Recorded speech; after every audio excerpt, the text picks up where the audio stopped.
សួស្តីអ្នកទាំងអស់គ្នាយើងណាខ្លះដែលមានអតីតកាលជាមួយនឹងរឿង Ben 10នេះដែរដែលគ្នាយើងទាំងអស់គ្នាធ្លាប់មើលវាកាលពីក្មេងនោះអី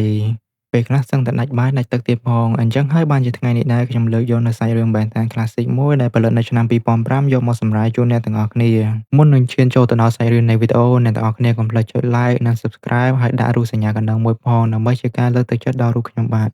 ដោយកុំឲ្យខាតពេលវេលាយូរយើងចាប់ផ្ដើមចូលទៅក្នុងវីដេអូទាំងអស់គ្នា ចាប់ផ្ដើមនៃអេពីសូតដំបូងនៃភាគទី1គឺយើងបានឃើញជាមួយនឹងយានអវកាសចំនួន2ដែលកំពុងតែមានសង្គ្រាមហោះបាញ់គ្នាទៅវិញទៅមកនៅលើអវកាសដោយយានអាថមមានរាងដូចជាកាំភ្លើងហើយមានពណ៌ត្នោតនោះកំពុងតែព្យាយាមដេញតាមចាប់យានអវកាសអាទូតពណ៌ខ្មៅលាយជាមួយនឹងពណ៌បៃតងដែលយានអវកាសអាថមមានពណ៌ត្នោតនោះគឺបានដឹកនាំដោយតួអង្គម្នាក់មានឈ្មោះថា Vilgax ដែល Vilgax នេះហើយគឺនឹងត្រូវក្លាយទៅជាសត្រូវស៊ូពូជាមួយនឹងបែររបស់យើងនាពេលអនាគតខាងមុខនេះឯង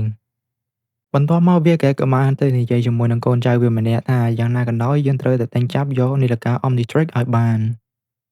ដោយងាកមកមើលនៅក្នុងភពផែនដីយើងវិញយើងបានឃើញជាមួយនឹងក្មេងប្រុសមានវ័យ10ឆ្នាំម្នាក់ដែលមានឈ្មោះថា Ben Tennyson ដែលជាសិស្សសិក្សានៅថ្នាក់មធ្យមសិក្សាមួយនៅទីក្រុង Bellwood ដោយសារតែ Ben ជាក្មេងរពឹងនឹងខូចទីនោះទើបនៅពេលម៉ោងរៀន Ben មិនបានយកចិត្តទុកដាក់នៅក្នុងការសិក្សានោះទេបែរជាយកពេលបត់យន្តហោះក្រដាសគប់ទៅកាន់អ្នកគ្រូទៅវិញរួចហើយមួយសន្ទុះក្រោយមក Ben ក៏បានរំភើបនិងសប្បាយចិត្តយកតែមែនទែនព្រោះថាថ្ងៃនេះគឺជាថ្ងៃចុងក្រោយនៅសាលាមុនវ៉ាកងធំចូលមកដល់ដោយនៅពេលវ៉ាកងធំឬក៏យើងហៅថា Summer Break នោះ Ben គិតថាខ្លួននឹងមានពេលវេលាបានដើរលេងបានច្រើននៅពេលដែលចេញផុតពីសាលាមក Ben ក៏បានប្រទះភ្នែកឃើញជាមួយនឹងក្មេងប្រុសម្នាក់ដែលកំពុងត្រូវបានក្មេងប្រុសពីរនាក់ទៀតធ្វើបាបហើយក្មេងប្រុសពីរនាក់ទៀតនោះមានឈ្មោះថា Cass និង JT ហើយពីរនាក់នោះមានគម្រោងនឹងធ្វើបាប bully ទៅកាន់ក្មេងប្រុសដែលពាក់វ៉ែនតាម្នាក់នោះរួចហើយក្រោយពីបានឃើញអញ្ចឹង Ben បំរុងថានឹងទៅតទល់ជាមួយនឹង Cass JT ផងដែរតែចុងក្រោយទាំង Ben និងក្មេងប្រុសដែលពាក់វ៉ែនតាម្នាក់នោះត្រូវបាន Cass និង JT ធ្វើបាបពួកគេទាំងពីរនាក់ដោយចាប់ទាញ Leo ពួកគេទាំងពីរនាក់យកទៅចងព្យួរជាមួយនឹងមែកឈើរួចហើយក្រោយពីត្រូវបានគេធ្វើបាប bully មួយសន្ទុះក្រោយមកលោកតារបស់ Ben ដែលមានឈ្មោះថា Mac Tennyson បានធ្វើដំណើរមកកាន់សាលារបស់ Ben ជាមួយនឹងឡាន Rush Bucket របស់គាត់រួចហើយក្រោយពីបានឃើញលោកតា Mac Ben សប្បាយចិត្តមែនទែនព្រោះថានៅពេលវ៉ាកងធំអញ្ចឹងគាត់និងលោកតា Mac នឹងទៅដើរលេងជាច្រើនកន្លែងតែក្រោយពីបានដើរចូលឡានមកអារម្មណ៍សប្បាយចិត្តនិងរីករាយរបស់ Ben ទាំងប៉ុន្មានហាក់ដូចជារលប់ទៅវិញព្រោះបានជួបជាមួយនឹង Gwen Tennyson ដែលត្រូវជាបងប្អូនជាមួយនឹង Ben នឹងឯង ហើយទាំងពីរនាក់ហ្នឹងពិតជាទើសទាល់គ្នាមែនទែននៅជាមួយគ្នាបានតែមួយភ្លែតឆ្លោះគ្នាតាំងពីឡើងឡានរហូតដល់ចេញដំណើរ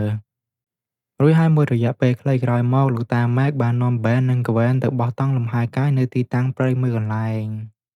កាន់មកមើលសង្គ្រាមនៅលើលំហអាកាសនេះវិញយានទាំងពីរនៅតែបន្តបាញ់គ្នាមិនទាន់ឈប់នៅឡើយនាពេលនោះយានអវកាសអាទូចនោះមានឱកាសបាញ់ចំកន្លែងដែល Vega កំពុងតែនៅហើយក៏ធ្វើឲ្យ Vega ត្រូវរបួសខ្លាំងមែនទែនតែយ៉ាងណាក៏ដោយយានអវកាសរបស់ Vega ក៏បានបាញ់ចំយានទូចមួយនោះធ្វើឲ្យខូចនៅផ្នែកខាងក្រោយនៅពេលដែលផ្នែកខាងក្រោយនៃយានតូចនោះបានខូចយើងបានឃើញជាមួយនឹងដុំរាងមូលមួយធ្លាក់ចូលទៅក្នុងភពផែនដីងាកមកមើលលោកតា Mac វិញហាក់ដូចជាមិនសូវសប្បាយចិត្តសោះព្រោះគាត់មានគម្រោងថាយក Ben និង Gwen ឲ្យមកដើរលេងជាមួយគ្នាដើម្បីឲ្យពួកគេទាំងពីរត្រូវរើគ្នាវិញប៉ុន្តែ Ben និង Gwen នៅជាមួយគ្នាបានតែមួយភ្លែតរកតែឆ្លោះគ្នារួចហើយពួកគេទាំងពីរក៏បាននិយាយឌឺដងគ្នាទៀតផងហើយនៅពេលនោះ Ben ក៏បានដើរចេញពីទីនោះដោយបាននិយាយថា Gwen ពិតជាគួរឲ្យធុញមែនទែនហើយខ្លួននឹងចង់ចេញទៅដើរលេងកាត់ព្រៃដើម្បីលំហែកាយនិងរំសាយអារម្មណ៍ចេញមួយភ្លែតនៅពេលដែលកំពុងតែដើរនោះ Ben ក៏បានងើយមើលទៅលើហើយចាប់អារម្មណ៍ថាមានអាចម៍ផ្កាយមួយដែលកំពុងធ្លាក់មកពីលើមេឃ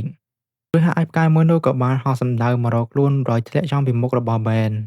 ក្រោយពីអាចម៍ផ្កាយនោះបានធ្លាក់ចំពីមុខរបស់ Ben ក៏បានដើរទៅមើលរួចហើយចាប់អារម្មណ៍ឃើញថានេះមិនមែនជាអាចម៍ផ្កាយទេតែវាគឺជាប្រអប់រាងមូលមួយ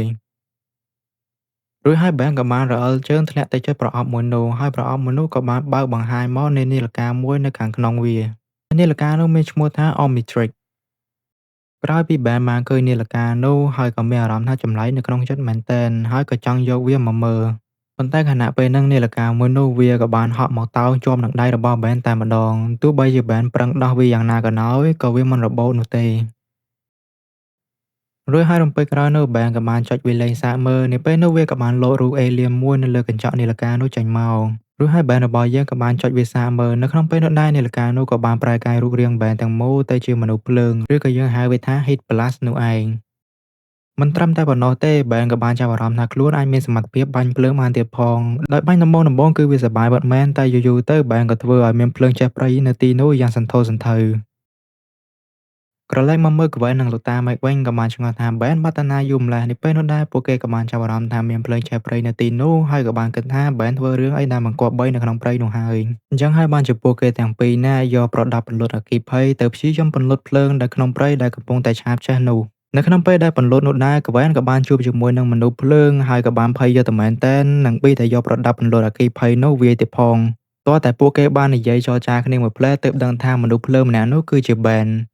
រួចហើយមួយសន្ទុះក្រោយមកលោកតាម៉ែកក៏បានធ្វើដំណើរមកដល់ទីនេះហើយក៏បានភ្ញាក់ផ្អើលជាមួយនឹងរូបរាង Ben យកតែមែនទែនតែយ៉ាងណាមិញពួកគេត្រូវនាំគ្នាដោះស្រាយជាមួយនឹងបញ្ហាភ្លើងឆេះព្រៃមួយនេះសិនរួចហើយភ្លាមៗនោះលោកតាម៉ែកក៏បាននឹកឃើញនូវកំណត់មួយហើយក៏ឲ្យ Ben ព្យាយាមរត់ទៅផ្នែកនៃម្ខាងទៀតនិងប្រើសមត្ថភាពបាញ់ភ្លើងរបស់ Ben ទៅកាន់ព្រៃថ្មីដែលមិនទាន់ឆេះ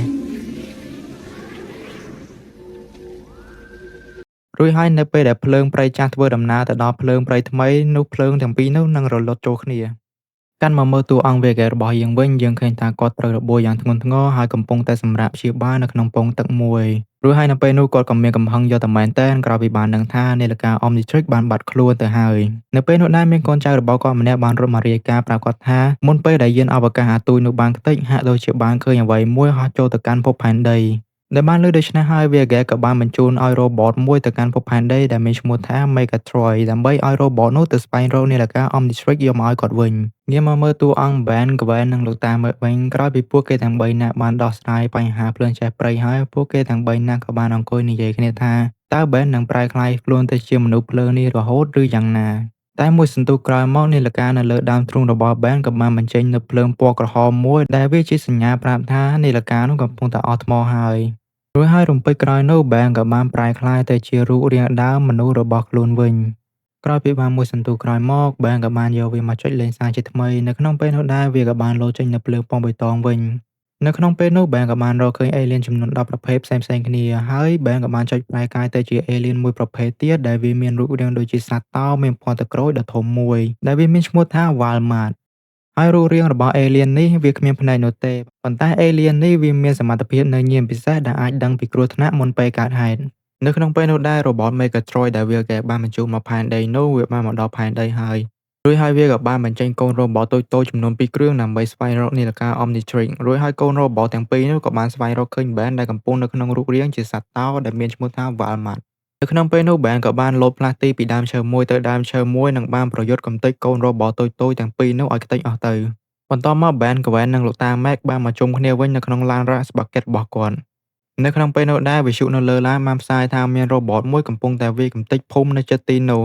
ដោយលើកបែបនេះ Ben ដឹងយ៉ាងច្បាស់ថា Robot នោះកំពុងតែស្វែងរកនាឡិកា Omnitrix ដែលនៅលើដៃរបស់ខ្លួនយ៉ាងហើយបានជា Ben ចង់យកនាឡិកានោះទៅប្រែកាយដើម្បីការពារប្រជាជននៅទីនោះរួចហើយក្រោយពីបានធ្វើដំណើរទៅដល់ទីតាំងនោះហើយអេលៀនបន្ទាប់ដែល Ben នឹងប្រែកាយនោះដែលមានរូបរាងដូចជាដុំត្បូងគ្រីស្តាល់មួយអញ្ចឹងដែលមានឈ្មោះថា Diamond Head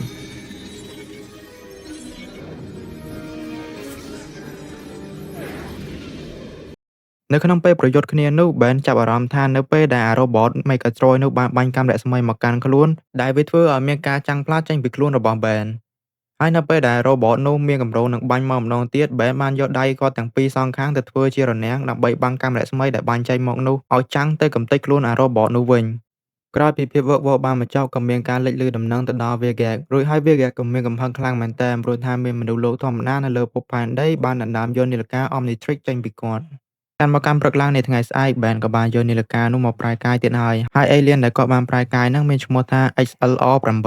ឬក៏យើងហៅថា Accelerate ហើយសមត្ថភាពរបស់ XLR8 នោះគឺវាមានល្បឿនរត់លឿនយកតែមែនទែនហើយរួចហើយ Ben ក៏បានរៀបអវ៉ាន់នៅទីនោះយ៉ាងលឿនបន្ទាប់ពីរៀបអវ៉ាន់រួចហើយ Ben ក៏បានរត់ទៅកាន់សាលារបស់ខ្លួនវិញរួចហើយចាប់អាពីរអ្នកឈ្មោះ Cass និង JT ដែលបានបូលីគាត់ហ្នឹងយកទៅចោកជួជាមួយនឹងដើមឈើដោយតែពួកវាបានធ្វើមកលើ Benហ្នឹងហើយអ្នកទាំងអស់គ្នាសាច់រឿង Ben 10នៅអេពីសូតទី1នេះក៏បានដើរមកដល់ទីបញ្ចប់ដែរហើយយើងនឹងបន្តទៅកាន់អេពីសូតទី2បន្តទៀតសូមអរគុណអ្នកទាំងអស់គ្នាដែលបានទស្សនាវីដេអូនេះតាំងពីដើមរហូតដល់ចប់ហើយបើសិនជាមានកំហុសខុសឆ្គងកន្លែងណាសូមកាន់តែអភ័យទោសផងឬក៏អ្នកទាំងអស់គ្នាអាចទម្លាក់នៅក្នុង comment បានអរគុណអ្នកទាំងអស់គ្នា and goodbye